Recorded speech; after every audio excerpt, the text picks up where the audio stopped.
when's the last time you had a dream? Maybe a dream that you wrote down on a napkin, and but you had this feeling that maybe one day God would see that dream come to fruition. Well, our guest today is going to tell us just about how his dream was written down on a napkin, and today it's a reality. The Prices are here, Mark and Amanda Price with Camp Conquest. And it seems like it was just over a year ago, if not close to 2 years ago now, Mark, we sat down and talked about this dream that you had about Camp Conquest. Welcome to Mid-South Viewpoint. Thank you, Byron. Yes, it was. It was when we brought Camp Barnabas in. This dream started about 9 or 10 years ago on a piece of paper, and we drew out what we thought looked like would make a great camp for children with special needs and disabilities in the Mid-South area.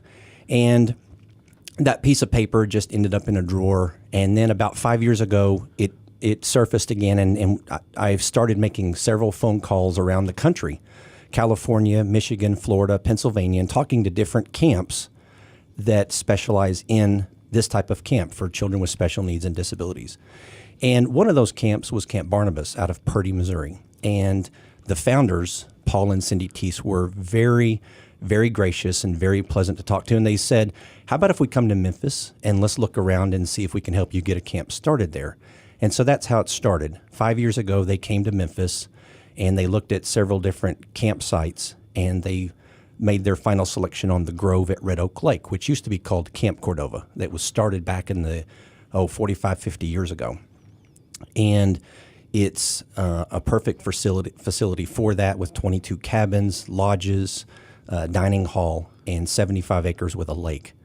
So this was our first. They did come for 2 years and held camp here, and it went really well. And this summer for 2013 was our first summer on our own solo with Camp Conquest. I think it's important, too, to say that the Price family are just a regular American family. Yes. Wouldn't you say? Oh, yes. Is that right, Amanda? We think so. Yeah. But, the all-American family that you had an insurance company that you sold. Yes. You already have 3 children, and you just recently adopted 4 children, and we adopted a fifth. Oh, wait a minute. Yes. Okay, wait a minute now. I got that backwards. 4 children, and you adopted a 5th internationally. Yes. A special needs child. Is that right, Amanda? Yes. Noah has Down syndrome. We were inspired by camp the first year to adopt a child with special needs, and so the Lord led us to Noah through Bethany Christian Services. And he is a bundle of joy. He is very much so. Yes. He's in the home now. Yes. And things, I understand, are going well in the Price home with the adjustments. Very much. We flew over and came back in the middle of June, and from an 18-hour flight. It took us about a week to play catch-up. But all of our children, which we have 2 boys and 2 girls prior to Noah coming on board in 19, 18, 11, and 7, and he just took to them like he knew them all along. And they actually wrestle and fight for who gets to play with them and spend time with Noah. So it's very, very, we could not have asked, and God has blessed us better than we could have imagined with all the adjustments and everything coming together the way it did. Amanda, you told me recently that some of the adjustments for Noah were eating, and if it wasn't rice, he didn't want to eat it, or some other Asian cuisine was That's kind right. of what he had to have. That's right. But now he has expanded his palate, and he is eating more pizza and more macaroni and cheese and more Chick-fil-A, which seems to be a staple at the Price home.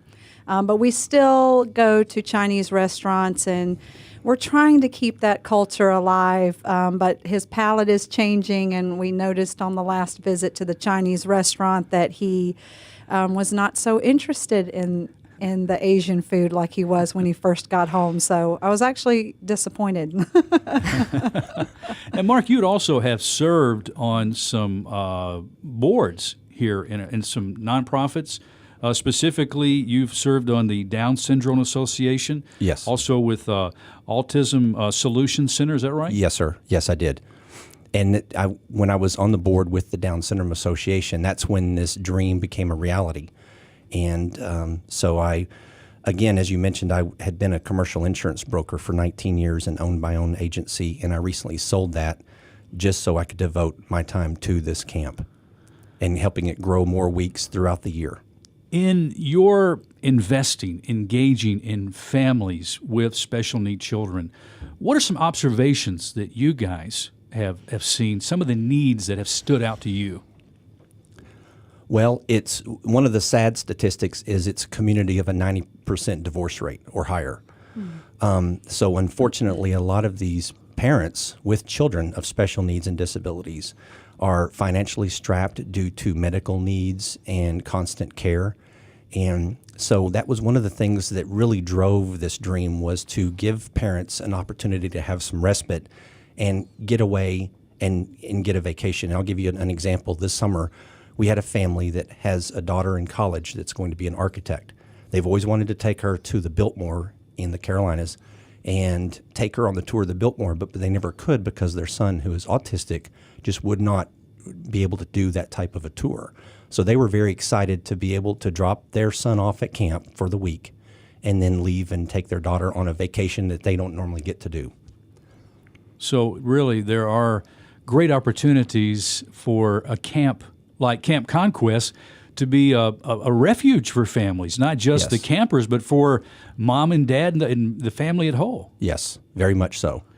What about for you, observations that you've had, Amanda? Well, spinning off of the parents and the campers enjoying camp, the volunteers, it becomes a ministry opportunity for them, and we have seen, obviously, lives changed through the volunteers that work our camp, and it's just amazing how they walk away from that experience really appreciating life a little bit differently than they did before. And so we get to see the positive entities of camp through the campers, the parents, as well as the teenagers and college students that volunteer. Well, Penny Heffernan is the mother of Annie, and she has a smile on her face. She's next to the Prices here, and want to welcome you to our Mid-South Viewpoint program too, Penny, today. Thank you. Now, tell me about Annie. Tell me about her life at home, and just what it means for you to have a special needs child. Annie is 18, and she attends a high school, Collierville High, and she is very social. She really enjoys people, never meets a stranger.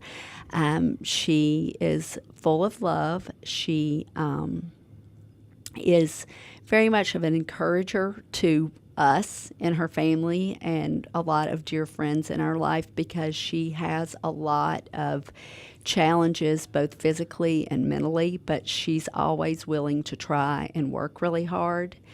And she is a blessing in the sense that many ways she's a blessing, but she also, with her ability to never give up, she makes, like Amanda was referring to, some of the things that we think are so hard every day. She makes myself and her father and her brother and other people in her life realize that things that we do that are so simple, she has to work more to do. She needs assistance with pretty much everything she does, but she tries to do as much as she can on her own. And she's very energetic and happy and likes to stay busy and engaged. Penny, when you first discovered that Annie had some medical challenges, some physical challenges, maybe some mental challenges, tell me about that experience. Where were you? Was that at birth? Was that later? Or what happened? It was during infancy, after she had come home, and I would reflect on that and say that was a very fearful, scary time for us in our life. It was not what we were prepared for, but we knew with our faith in God that He would guide and direct us through everything. And we've always had family and friends and new friends that have come into our life that we both know God has put into our life to be part of that plan. But yes, it was very scary, very emotional. I would say that many of her therapists early on in her life were very encouraging and gave us, even though it wasn't going to be normal development, a lot of hope and just to, if you like the phrase, keep on keeping on. And that's what we've always done with her. And that's her spirit within herself, too, is just to kind of keep on keeping on. Well, tell us about how you discovered Camp Conquest and about the prices. Initially, she went to Camp Barnabas, and that's how we met the prices. And then my most vivid memory, so she did Camp Barnabas for the 2 years it was here. And my most vivid memory of the prices were Annie and I were at the Children's Museum, and Amanda walked up to us and just was the most warm, welcoming, so excited to see Annie at the Children's Museum. Do you remember that day? Yep. And I'm going to be truthful, and that's all I ever can be. I knew Amanda, but when you go to Camp Barnabas, there are hundreds of people, and you are tickled to death to be there. But as a parent, you're very anxious, you're very nervous. You've never left your child anywhere for a week before. You've written all these things on paper, but can someone really understand what you've written on paper? When he speaks about the T's, is that the correct last name? I had called her personally before Annie went to Camp Barnabas the first time on the phone and said, okay, you can't just give her a chicken nugget and say, oh, pick it up, Annie, you'll eat it. And she just went through this whole, helped me understand that once you have been doing something for a long time, that yes, Annie is unique in the way God created her, but she's not that unique. So anyway, so back to Amanda and I. So I just never will forget that, being in the Children's Museum and thinking, okay, she was with Annie at camp, and obviously this is great, and I was excited, and I, was very excited as a mom. And backing up a little bit, Annie is very social. So when you go anywhere, you meet a lot of people. So anyway, so from there,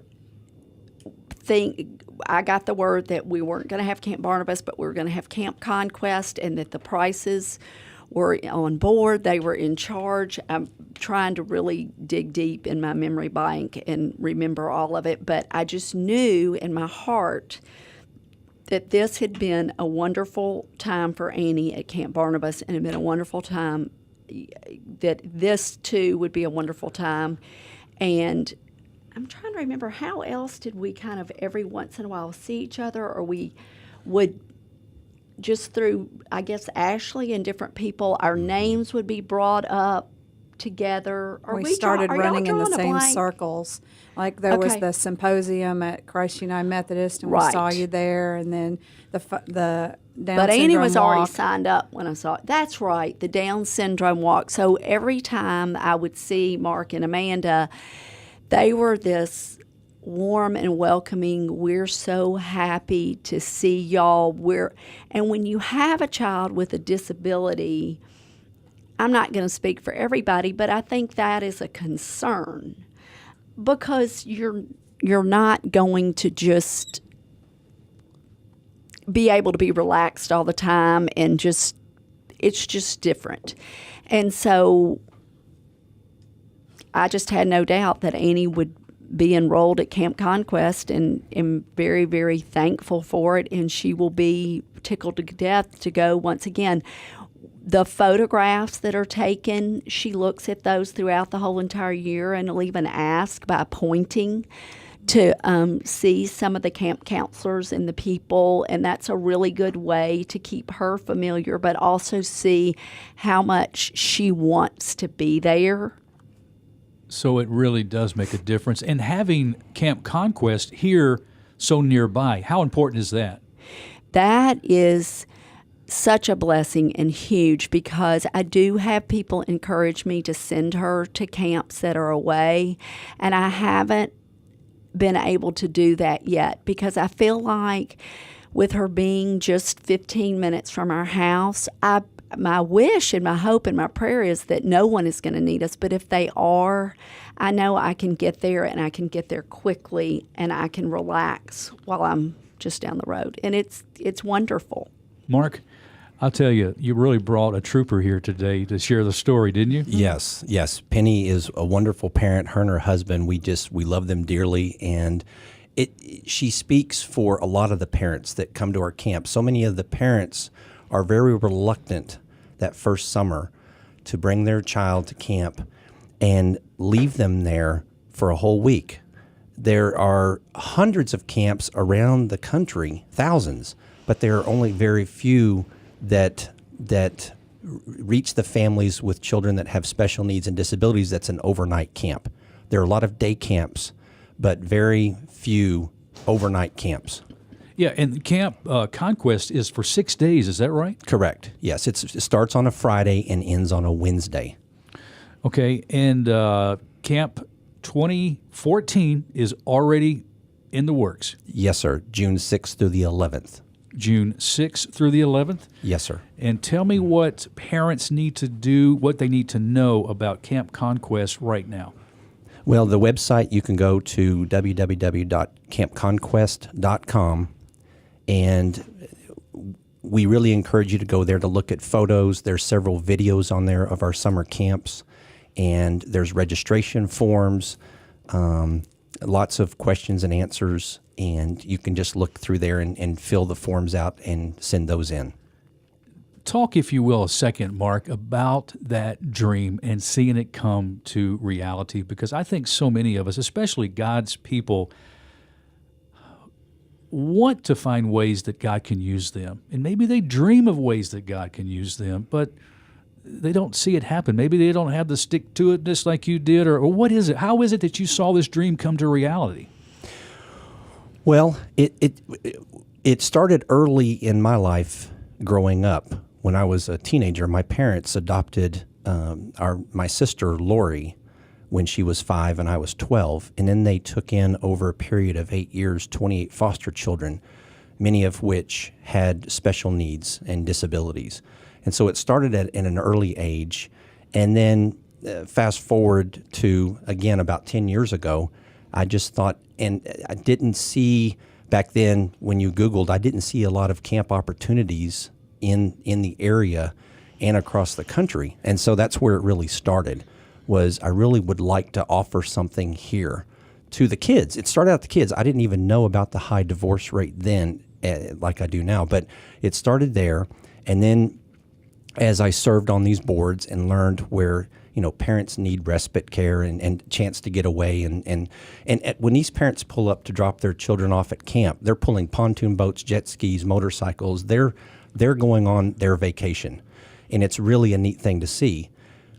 But what the hidden gem to this was, what Amanda hit on, was the volunteers. When we have youth groups and kids come out from ages 14 and up to camp, and they help out either in the background, behind the scenes, setting up activities, or the 16 and older that serve as a counselor with these campers. These kids come to camp initially thinking, I'm going to hang out by the pool, I'm going to go down the water slide, I'm going to do horseback riding, I'm going to have a fun week. They quickly learn that they may be pinched, they may get bit, they may be spit on while they're eating lunch, a number of things. And so often, a lot of these volunteers will come to us after the first or second day and say, this is not what I thought it was going to be. I don't know if I can do this. And so what's really neat, each night after a full day, we have the lights out are at 9:30, and these kids are lights out. We have what we call family time, and all of the volunteers come out of their cabins, and they sit around outside the cabin door, and they go around, and I'll say, okay, Byron, tell me about the highlight of your day. And so we'll go around the circle and talk about that. What was the highlight? And then I'll say, okay, tell me about the bummer of your day. And so they'll talk about that. And I mean, within minutes, we're boohooing, then we're laughing, and then we're crying again, and then we're laughing. And what's so neat is to watch these kids grow spiritually throughout the week. We had this kid he was an Eagle Scout this summer. He was ready to leave second night, and he came to us. And so after we said, all right, listen, if you'll just get through the night, we'll get you taken care of in the morning, get you where you need to be. He sat outside with his family time, and he came to us that night and said, guys, I'm good. I'm here for the rest of the week. And he grew deeper throughout the week than all the other ones. It was just so neat to see that change go that he went through. You're seeing transformation all the way around. And I think, Yes. too, isn't it, Amanda, that the ratio of campers per counselor is 1-to-1, isn't it? Yes, we do have a couple of campers that may have 2 counselors, and if we get enough volunteers, then we have a lot of assistant counselors, and so they're a big helping, with just the little chores that need to be done. But everybody has at least one counselor. And I think that's one of the important emphasis of today's program is to talk about the need for counselors, youth groups, and those to be involved, in Camp Conquest. Penny? Oh, I was just going to speak and say that our experience with Annie's camp counselors has been wonderful. And the one that she had her first year at camp now is at our house regularly 2 to 3 times a week. And she has become one of our family. And she will do anything for us or for Annie or for Annie's brother, who's 13, that is needed. And she was going into 11th grade when she had finished that summer as Annie's camp counselor. And I just very nervously asked her if she would ever be interested in coming and spending time with Annie at our house. And after a week of working that hard, I thought she might say, well, I'll get back to you on that. And she was very eager to say absolutely. And I think she came to our house the next week, and she's a freshman at U of M now. And so that's a neat story. And then one of our other counselors has come and spent time with us. Our busyness of both of our schedules conflict with that more. So I think the experience that the camp counselors receive spiritually, and just the relationship with the camp counselor, with the camper and the counselor, it's amazing. And what are the qualifications again, Mark, for a counselor at Camp Conquest? 16 years or older, and preferably with some experience working with kids, not necessarily special needs, but working with kids. And one of the things that Barnabas really instilled and taught us, that there are a lot of youth groups, church groups that will sign up and come to volunteer at camp. And it's a great mission opportunity right here in your back door, because we've taken our children on a lot of mission trips to Guatemala and Mexico. And it's very moving, going on into these other countries and helping build a school for children that are deaf, or building houses. It's really neat. But when you come back, it doesn't have the lasting impressions that the camp, that we hear over and over, that the camp offers. So it's a great opportunity right here for churches to get involved and send their group. Now, we're going to have a couple of different people listening right now. Those possibly listening, Mark and Amanda, who would like to have their child, involved with Camp Conquest. What should they do? Again, go to the website, campconquest.com, and you can look through the different photos and videos just to get an idea of the different activities that we have at camp. And that's another neat thing. The kids get to experience things like go down a 3-story slide into the lake, or horseback riding, or swimming in the pool, canoeing, paddle boat. And then go there, and there's a button for, you can click on volunteer and read about that, and click on the volunteer application, or go to the parent link and click there to enroll there as well. Well, it's a wonderful website. I've been there. Plenty of, you mentioned pictures, videos, and so a family considering Camp Conquest should make that their first stop. Yes, absolutely.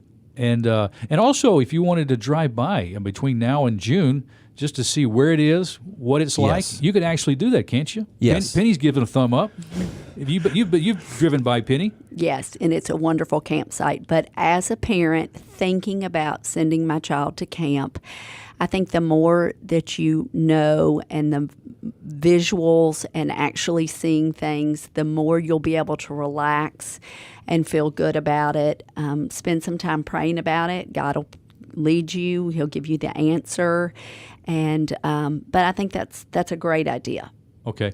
And again, if youth groups are interested, you're not just taking youth groups, Mark, and just turning them loose. You're giving them some training too, I believe. Oh, absolutely. They get a full day of training, all the do's and don'ts at camp. We have lots of songs to learn, camp songs, and things of this nature. So, yes. Of course, Manda is the medical director on site, a nurse practitioner. You have a practice in Arlington, is that right? Yes, Faith Family Medical Okay. on Airline Road. Thanks So- for the plug. Yeah, that's right. That's right. There you go. But you oversee, because there's enormous medical needs, different medications. People have to have medication, taken at different times throughout the day. I'm sure it can be overwhelming. So, Yes. Some kids have no meds, and some kids have a whole lot of meds that can be a little bit creative on how you give them. And so there's usually several nurses that will sign up and help me. Last year, our camp was pretty small, so I only had one nurse, so it was me and her. But the 2 years before that, we had 4 to 5 nurses on the team, and we were all giving medications. And we at the very beginning of camp, we assign cabins to a particular nurse or assign sections, and so those campers and some counselors too that are on medications develop a rapport with that nurse. So if there's a medical need through the week for a particular camper, then they go to the nurse that has been assigned to their cabin, so that there's no confusion as to where they need to go medically. now, would you guys be open if someone listening is a nurse or a medical profession that would like to volunteer during Camp Conquest and also participate? Is that a possibility?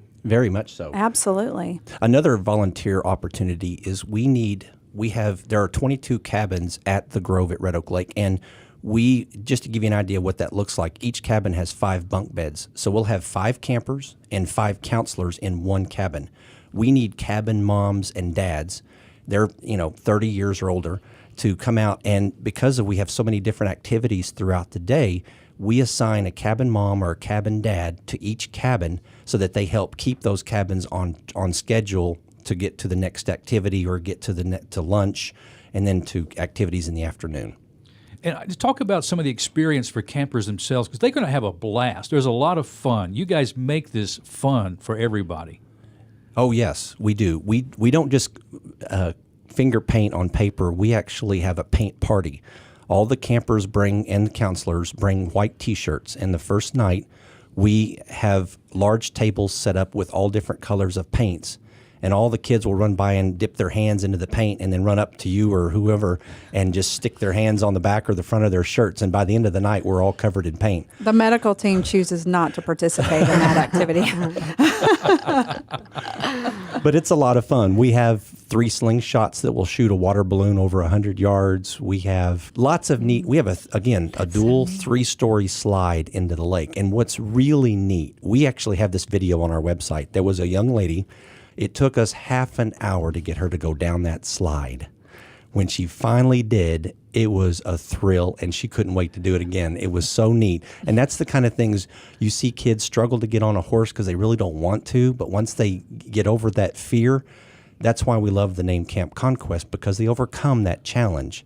And once they get on, you can't get them off. I wanted to ask you, Mark and Amanda, where the name came from. And that was it. The Grove at Red Oak Lake actually created the name. They were going to have a series of camps out there called Camp Conquest. And so we actually adopted that name, inherited, they gave us that name. And so we were very fortunate and blessed to be able to adopt the name Camp Conquest. Okay, But it met our needs perfectly for the name of a camp for kids with special needs and disability is Conquest, to be able to overcome and conquer obstacles. And so we couldn't have picked a better name. Well, give us that web information again. www.campconquest.com. Okay, campconquest.com is the website.